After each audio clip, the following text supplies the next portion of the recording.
Hello ma'am, naririnig mo ako. Ala, ang galing naman kuya, first time ko. Ang galing ma'am, di ba? Oo nga, ang linaw. Anong tawag nito? Intercom po ma'am. Ang tagal ko nang mag-MC taxi.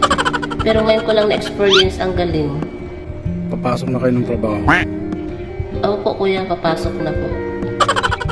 Anong trabaho niyo ma'am? Ano po entertainer. Singer po ba kayo? Hindi ho, dancer po kuya. Okay lang ba ma'am? Naka-video ka kanina pa. Sige po, vlogger ka ba kuya? Hindi ma'am, content creator po ako. Sige ho, okay lang. Basta i-blur mo na lang yung mukha ko. Sige ma'am, salamat po. May asawa na po ba kasi ma'am? Wala pa. Wala pa nagkakamali kuya. Ever since ma'am, di pa kayo nagkakajowa. Ano po, meron akong kinakasama dati. Tatay na anak ko.